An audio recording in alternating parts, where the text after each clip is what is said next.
अस्सलाम वालेकुम everyone, hope you all are doing great. I am clinical dietitian Saroj Rao.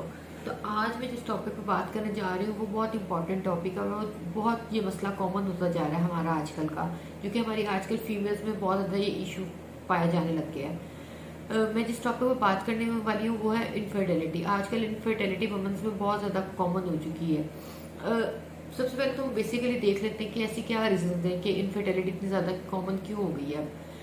First of all तो आपका unhealthy lifestyle. हमारा lifestyle आजकल इतना ज़्यादा अनहेल्दी है। उसके अलावा सेकंड चीज़ हमारी बॉडी वीकनेसेस, यानी कि हमारी डाइट हमारी इतनी पुअर है, अनहेल्दी डाइट है। हमारा सारा डाइट का पार्ट प्रोसेस और जंक है। हमारी डाइट न्यूट्रिशियस है ही नहीं। लाइक हमारी बॉडी एक चीज़ के लिए प्रिपेयर ही नहीं है। ठीक है, जब हमारी बॉडी एक चीज़ के लिए प्रिपेयर ही नहीं है फिर जाहिर है उसके लिए जब हम ट्राई करते हैं तो इश्यूज आते हैं। Today I am gonna talk about fertility foods. क्या आप अपनी डाइट में से कौन से फूड्स को ऐड कर सकते हैं जिनसे आपके फर्टिलिटी के चांसेस ज़्यादा हो सकते हैं। अच्छा, अब हमारी बॉडी का एक प्रॉपर एक सिस्टम होता है। अब उस सिस्टम के थ्रू अगर हम अपनी डाइट मॉडिफाई करें तो बहुत चांसेस हैं कि आप फर्टिलिटी की तरफ जा सकते हैं। लाइक मैं उन लोगों की बात नहीं कर रही कि जो इनफर्टाइल है वो फर्टाइल हो जाएंगे। लाइक जिनको फर्टिलिटी में इश्यूज आ रहे हैं उनके वो काफ़ी हद तक रिजॉल्व हो सकते हैं। अच्छा, अब हमारी जो है वो 4 फेजेस होते हैं। ठीक है, फर्स्ट मेंस्ट्रुअल फेज हो गया। मेंस्ट्रुअल फेज में यानी कि आपका पीरियड्स वाला जो फेज है वो। उसके बाद आपका फॉलिक्यूलर फेज है। फॉलिक्यूलर फेज यानी कि जिसमें आपका एग फॉर्मेशन होनी है। उसके बाद आपका ओवुलेटरी फेज है जिसमें आपके एग ने मेच्योर होना है। उसके बाद आपका आता है ल्यूटेल फेज। ल्यूटेल फेज में जाकर डिसाइड हो जाता है कि आपका एग फर्टाइल कर जाएगा या फिर आपका एग वेस्ट हो जाएगा। अभी 4 फेजेस हैं। इन 4 फेजेस में आपने अपनी डाइट को मैनेज करना है। ठीक है, अब मैं आपको लाइन वाइज बताऊंगी कि फर्स्ट फेज में अपने डाइट में क्या लेना है, सेकंड फेज में क्या लेना है, थर्ड फेज में क्या लेना है, फोर्थ फेज में क्या लेना है। फर्स्ट फेज आपका आ जाता है मेंस्ट्रुअल फेज, यानी कि जब आपके पीरियड स्टार्ट हो जाते हैं वो फेज। उस फेज में आपको वार्म फूड्स लेने हैं, यानी कि जिनकी तासीर गर्म है आपने वो उन फूड का इस्तेमाल करना है। इसके अलावा इस फेज में आपको आयरन, विटामिन बी और विटामिन सी की ज़रूरत होती है, क्योंकि ब्लड लॉस होता है तो आपकी एनर्जीज भी बहुत ज़्यादा लो हो जाती हैं। तो आपने उसके लिए आयरन का इस्तेमाल करना है। आयरन आपको मीट से मिल सकता है। मीट आयरन का बहुत अच्छा सोर्स है।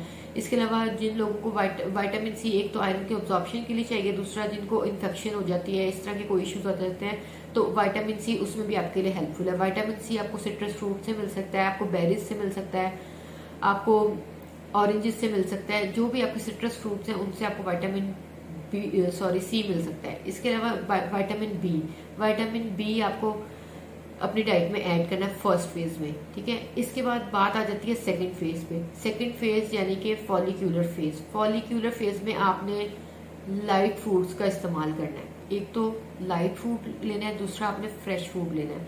फॉलिक्यूलर फेज में आपको विटामिन बी चाहिए, उसके अलावा विटामिन डी चाहिए और आपको लेसिथिन चाहिए। विटामिन डी आपको सैल्मन से मिल जाएगा। फिश बहुत अच्छा सोर्स है विटामिन डी का। और उसके अलावा लेसिथिन जो है वो बहुत इंपॉर्टेंट है इस फेज में, क्योंकि वो आपके एग को मेच्योर करता है। ठीक है, विटामिन सी लेसिथिन आपको गावा से मिल सकता है, कोकोनट से मिल सकता है, चीज से मिल सकता है। तो आप इन फ्रूट्स को अपनी डाइट में सेकेंड फेज में ऐड करेंगे। ठीक है, अब जो सेकंड फेज होता है उसमें आपका मेंस्ट्रुअल साइकिल खत्म हो चुका होता है और आपकी बॉडी में एनर्जी ज्यादा हो जाती है।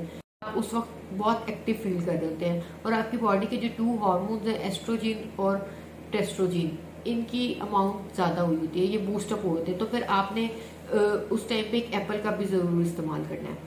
अच्छा, इसके बाद आ जाता है थर्ड फेज। थर्ड फेज यानी कि ओवुलेशन फेज, यानी कि आपका एग फॉर्मेशन का जो फेज है वो थर्ड फेज है। Third phase ovulation phase. Ovulation phase में आपका एग रिलीज होना होता है।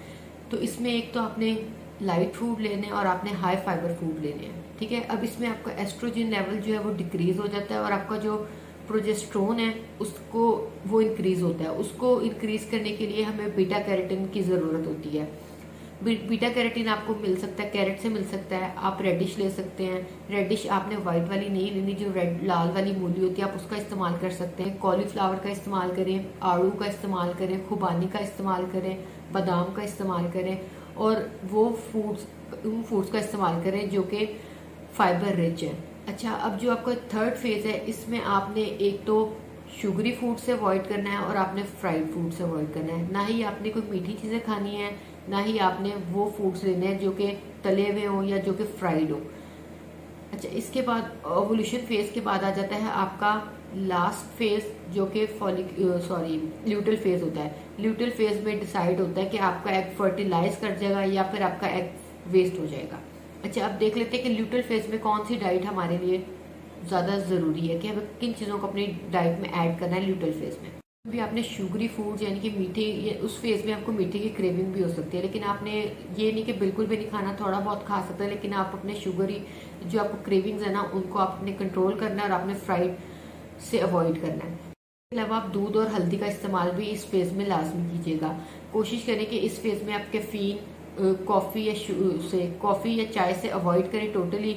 अगर आपका बहुत ही चाय पीने का दिल कर रहा है तो दूध पत्ती बना के आप पी सकते हैं। तो आप अब हम इसको जो मैंने आपको 4 फेजेस बताए हैं, इसको समराइज करके देख लेते हैं कि ओवरऑल हमने फर्स्ट फेज में क्या लेना है, सेकंड में क्या लेना है, थर्ड में क्या लेना है और फोर्थ में क्या लेना है। जिसमें आपने आयरन, विटामिन सी और विटामिन बी वाले फूड्स लेने हैं। सेकेंड आपका है फॉलिक्यूलर फेज। फॉलिक्यूलर फेज में आपने बी, लेसिथिन और विटामिन डी लेना है। उसके बाद आपका ओवुलेशन फेज आ जाता है। ओवुलेशन फेज में आप कोशिश करें कि शुगर के साथ साथ आप जो राइस है उनसे भी अवॉइड करें। अब जो ओवुलेशन बी और बीटा कैरोटीन फूड्स को ऐड करना है। अब लास्ट स्टेज जो आ जाता है वो है ल्यूटल फेज। ल्यूटल फेज में आपने वो फूड्स लेने हैं जिनसे आपको एनर्जी मिल सके। दूध, हल्दी का आपने इस्तेमाल करना है। होपफुली आज की वीडियो आपके लिए हेल्पफुल रही होगी। अगर आपको मेरी वीडियो अच्छी लगी तो please don't forget to subscribe and give it a thumbs up. Thank you.